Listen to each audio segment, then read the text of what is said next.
Yo, what's good, YouTube? It is your boy Dez Reacts, back with another video. Today we got the Deadliest SAS mission no one talks about. As all of my videos, I'd never seen it before, so I feel like it's gonna be pretty interesting. I'm assuming this means some SAS members probably lost their lives, but we're about to get into it, man. Appreciate you guys rocking with me. We're almost at 4K subs, man. So if you haven't already, please smash that sub button. Leave a comment on other videos you guys may want me to react to, and just let me know your honest reaction about this one. This is by Tacticore. I'm pretty sure they have some pretty good videos. I'm gonna put the link in the description so you guys could check them out. But yeah, man, it's good to be back. Got my little Joe Burrow shirt on. Let's get it. Without further ado.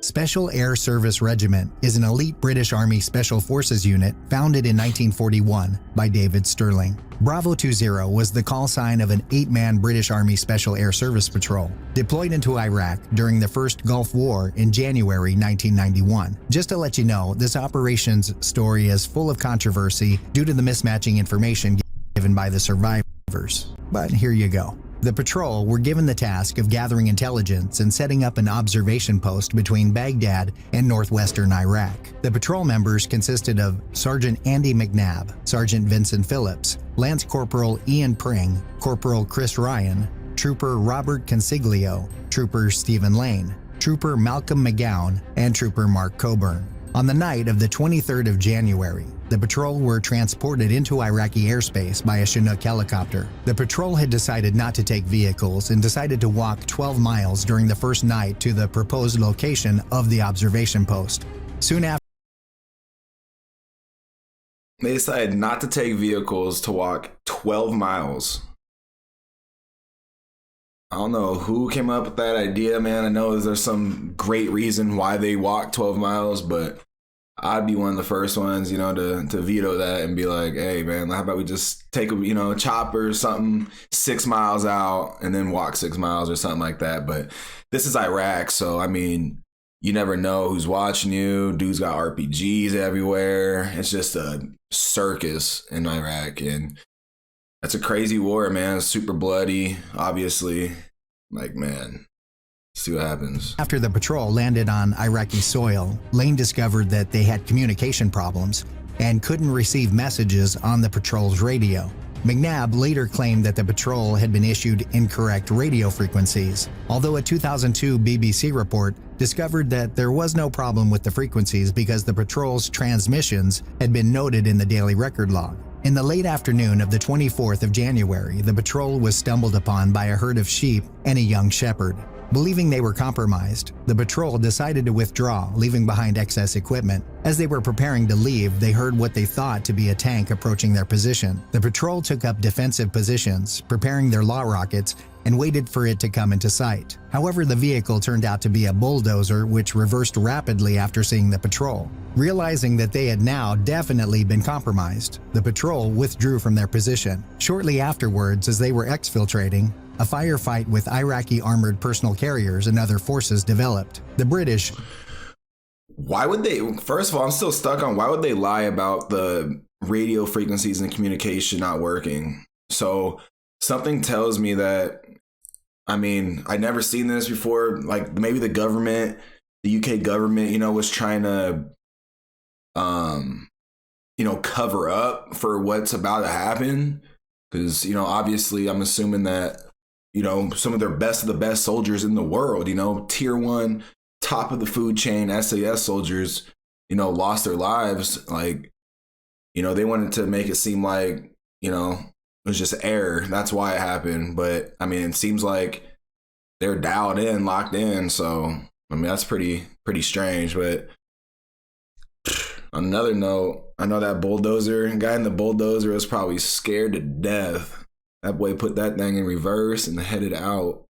Standard operating procedures state that in the case of an emergency or no radio contact, the patrol should return to their original infiltration point, where a helicopter would land briefly every 24 hours. This plan was complicated by the incorrect location of the initial landing site. The patrol reached the designated emergency pickup point, but the helicopter never appeared because of a malfunctioning emergency radio that allowed them only to send messages and not receive them. The patrol didn't realize that, and while trying to reach overhead Allied aircrafts, they had in fact been heard by a U.S. jet pilot. The jet pilots were aware of the patrol's problems, but were unable to raise them. Many sorties were flown to the team's last known position and their expected exfiltration route in an attempt to locate them and to hinder attempts by Iraqi troops trying to capture them.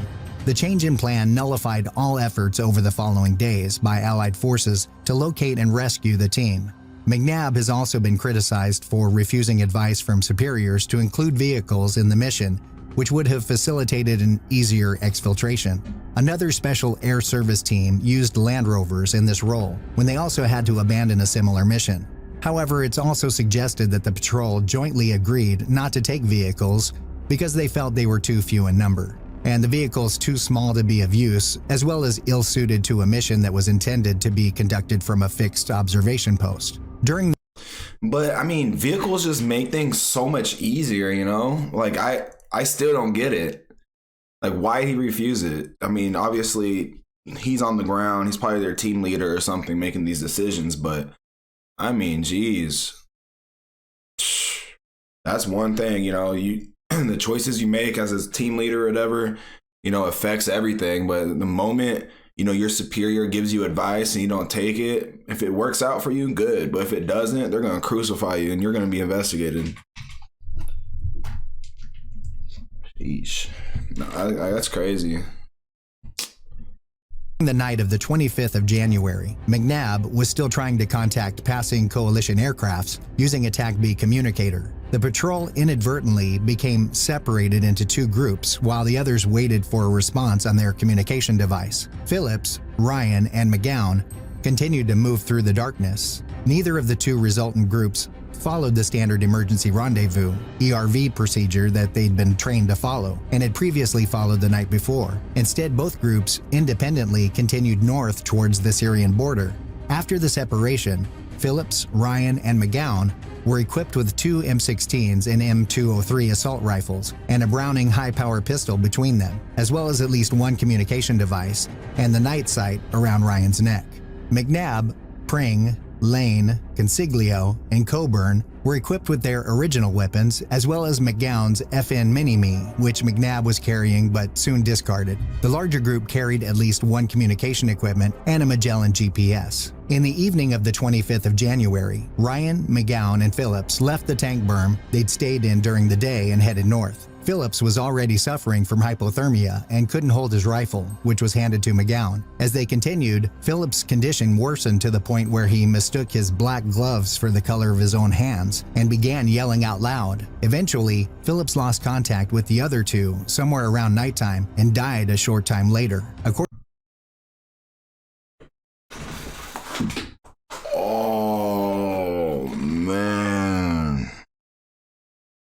I did not see that coming, man. R.I.P. to Phillips, man.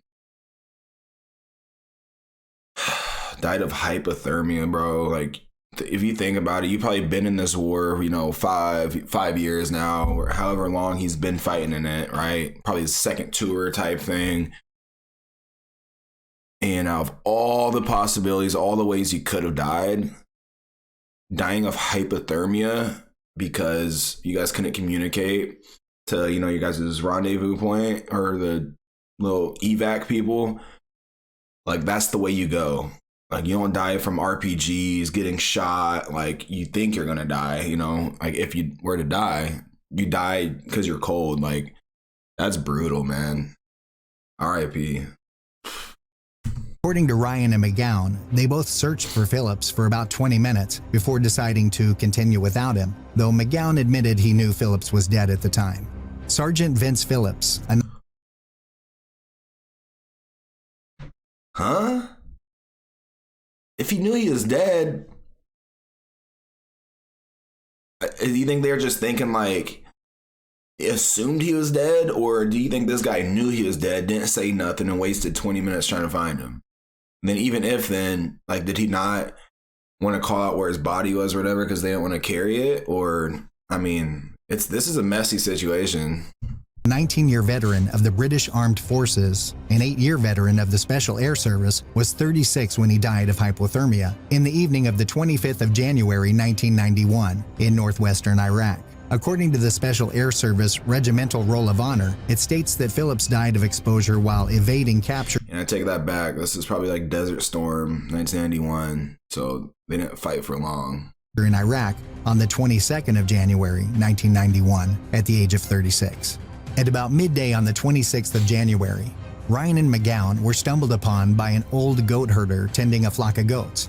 After discussions involving killing the man, McGowan decided to go with him to locate a vehicle, while Ryan decided it wasn't safe to do so and remained where he was, under the agreement that McGowan would return before sunset. McGowan took with him Phillips's rifle but left his belt kit in order to not cut such an aggressive figure. McGowan walked with the goat herder for about 4 hours before encountering a group of men with a Toyota Land Cruiser vehicle. According to Ryan, McGowan shot and killed an unarmed Arab as he ran towards the vehicle, followed by 2 more armed with AK-47s. Without his belt kit, he'd run out of ammunition and was captured as he attempted to take the vehicle. According to McNabb's account, the goat herder left McGowan with directions to a hut where he found 2 vehicles. After killing a uniformed Iraqi soldier attempting to reach one of the vehicles, 6 or 7 more came from the hut, 3 of whom were killed before McGowan's rifle jammed and he was captured as he sat in one of the vehicles.